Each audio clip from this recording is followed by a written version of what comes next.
My mental health campaign is a campaign supporting young carers' mental health, focused on finding out what support there is out there, how they're finding that support if they're receiving it, and engaging them with that support if they're not already, just to make sure that, that they're okay as young people who care.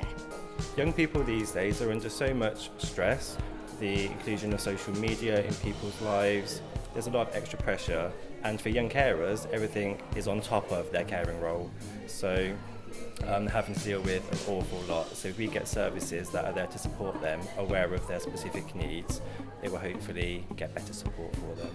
For young carers, it's about getting the support that you need to be looking after like your parent or your sibling or something. I think the mental health gets hugely impacted, as does physical health, but because you are the carer, you're not normally the one sort of getting the help and getting the support. And the same with schools, like there's a lot of pressure and they might not know what to do or how to help you really.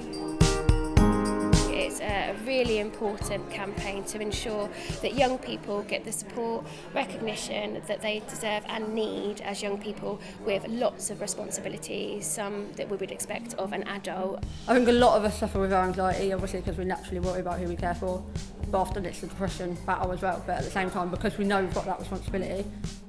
In terms of help, it's like admitting it because we feel like we've failed, and let our family members down that we're looking after as well. And like I've always got to be the strong one, so I don't have time to think, actually I don't feel great today. Like there ain't time for that, I've just got to carry on.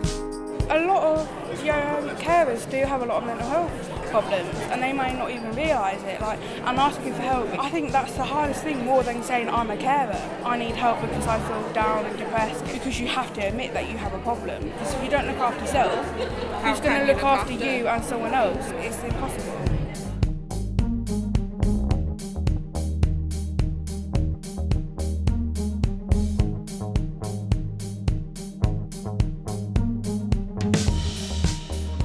Right, now, okay, what might the barriers be to seeking that support? So for a young person, what are the difficulties in you accessing that support for yourselves? I'm going to go with judgment. With young carers, they do get bullied a lot in school.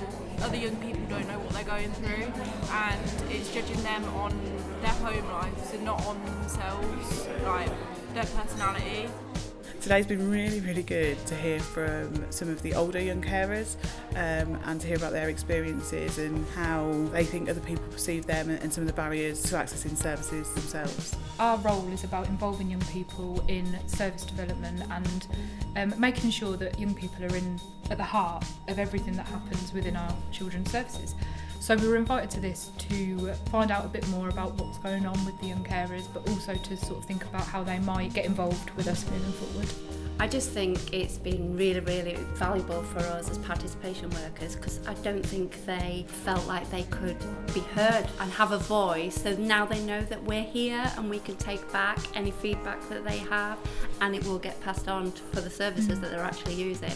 I was surprised around the impact on education.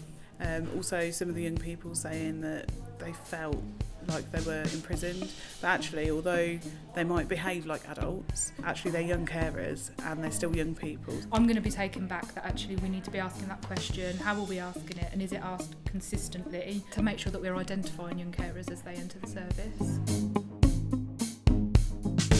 It's important that young carers exist because it gives us a break in our daily lives and also helps young people express how they're feeling, because most young carers won't express how they're feeling. Young carers, if they're looked after, their family are going to benefit, they're going to be able to maintain positive relationships and maintain their caring role for longer, and it's not going to impact negatively on them.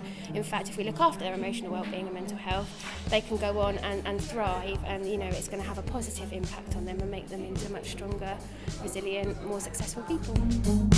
Yeah, they've been amazing. Like, I don't think I'd be sane and keep going as I am now without them.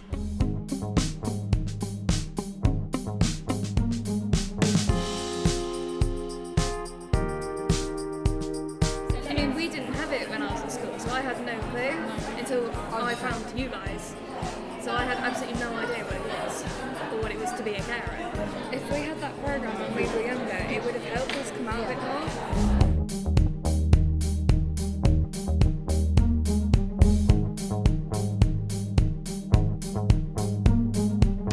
hope the end result will be more than just services saying, yes, we know about young carers. It's actually seeing services change and adapt to include young carers. I think for me, the dream is about young carers firmly put at the centre of what we do and to make sure that they're always heard so that they don't ever feel unheard. And the accessibility as well, Yeah. that it's accessible to everyone who needs the service. I think it's about recognition and it's about getting out there as much as we possibly can, like hashtags on Twitter, Facebook, just making as many people as possible listen. So we're going to go round, and actually I'm really genuinely interested to know what's the one thing that you're going to take away from today. I think that being here today has shown me that actually our voices do matter and people do want to listen. What I would really like to happen is for every single young carer to have even just one person that they can talk to about their mental health, about what's going on for them. It's important as an ambassador to know the services that we can recommend to others. I can suggest to them, why don't you go to young carers and ask this to happen, or that service is there for them. I think it's been good to share it with professionals in terms of mental health and stuff, and also education wise. Because my teachers haven't got a clue, it took my brakes to crash for them to realise. I've just realised that I'm not actually alone. To make the carers know that we are there, the services is there, and that help can be found if you just find the right person to ask.